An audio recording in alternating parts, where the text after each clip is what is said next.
ఝాన్సీ అమ్మకి అమ్మా నాన్నల మీద ఇంకా కోపం ఉంది. ఆ కోపం పోవాలి అంటే అది మీ వల్లే సాధ్యం అవుతుంది మావయ్య. మీరు త్వరగా కోలుకోవాలి మావయ్య. మీరు చెప్పే నిజమే మన కుటుంబాన్ని మళ్ళీ ఒకటి చేయగలదు.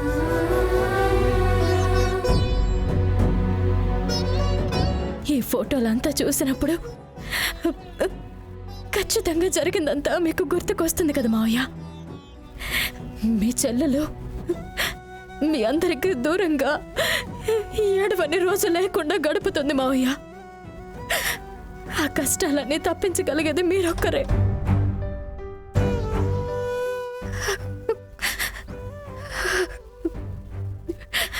సిస్టర్,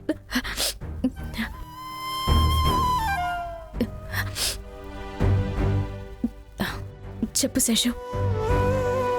చాలా థ్యాంక్స్ సిస్టర్. థ్యాంక్సా? ఎందుకు? చిన్న వయసు నుంచి నేను ఝాన్సీ అమ్మని చూస్తూనే ఉన్నాను. బయటకు ఆవిడ గంభీరంగా ఉన్నప్పటికీ లోపల ఎప్పుడూ బాధపడుతూనే ఉంటారు. ఎన్ని రోజులు ఒక్కరే కూర్చుని ఏడ్చారో తెలుసా? అది చూసి నేను చాలా బాధపడేవాణ్ణి సిస్టర్.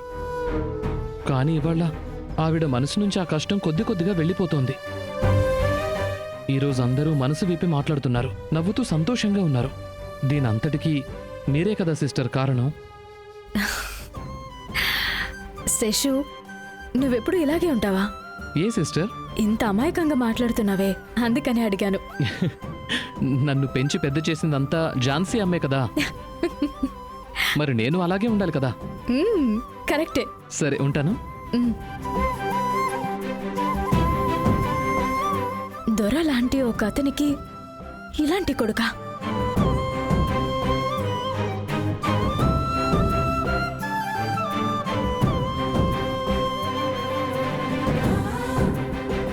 సమస్య క్రియేట్ అయ్యి 20 ఏళ్లకి పైనే అవుతుంది. ఇంకా ఝాన్సీ అమ్మకి అమ్మ మీద అంతే కోపం ఉంటుందా ఏంటి?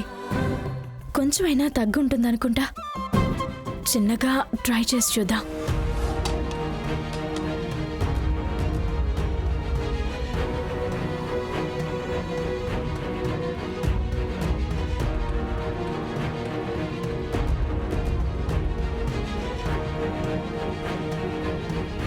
బంగారి, రా భోంచేద్దాం. మీరు తినండమ్మా, నేను తర్వాత తింటాను.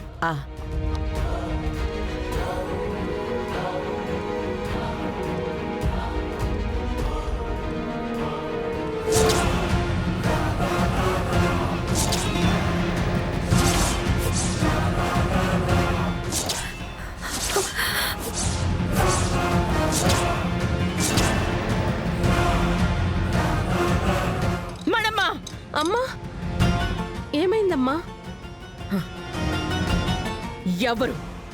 ఎవరి ఫోటో ఇక్కడ పెట్టింది? తెలీదమ్మా.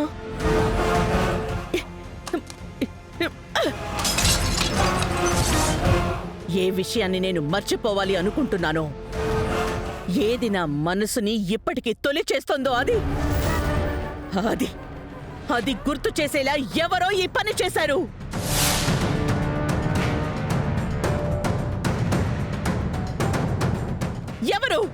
ఎవరది చేసింది?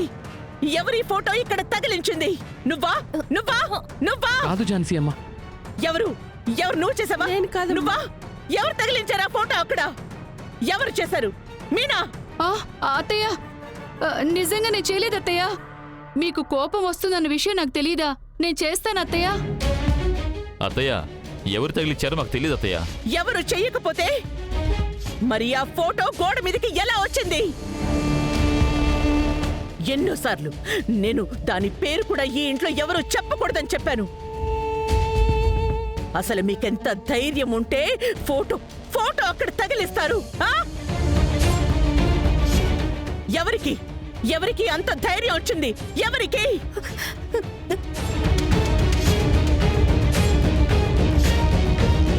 నాకు ఇప్పుడే ఈ ఫోటో ఇక్కడ ఎవరు తగిలించారో తెలిసి తీరాలి. చెప్పండి.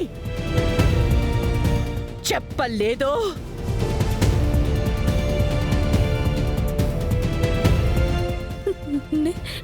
నేనే అమ్మా. ఏయ్!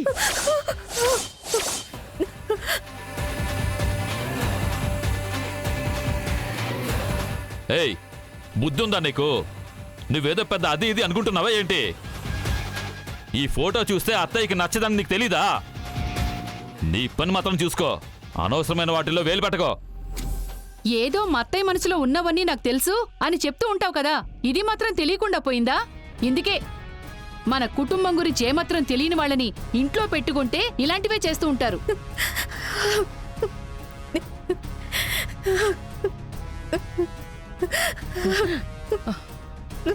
నన్ను క్షమించండి అమ్మా.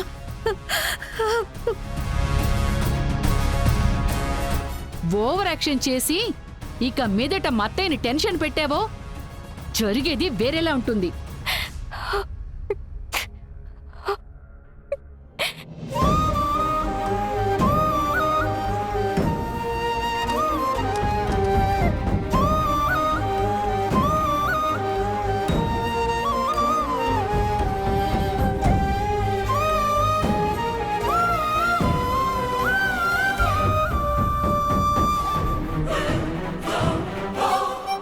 మన ఝాన్సీ అమ్మగారి కూతురు వాళ్ళ ఇంటి పనివారితో వెళ్ళిపోయిందంటయ్యా.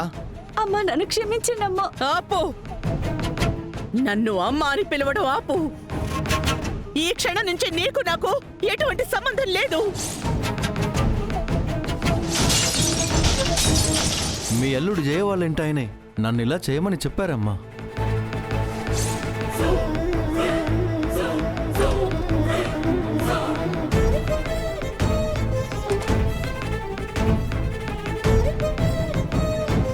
ఝాన్సీ అమ్మా,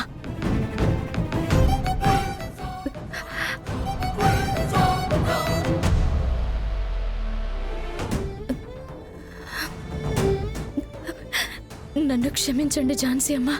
మీరు ఆవిడ మీద ఇంత కోపంతో ఉంటారని నేను ఊహించలేదు.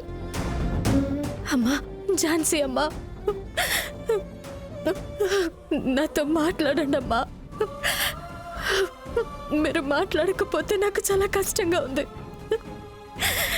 నేనేదో పెద్ద తప్పు చేసేసానని చాలా గిల్టీగా ఉన్నాను. ప్లీజ్ ఝాన్సీ అమ్మ మాట్లాడండి. నిజంగా మిమ్మల్ని హర్ట్ చేయాలని అయితే నేను ఇలా చేయలేదు.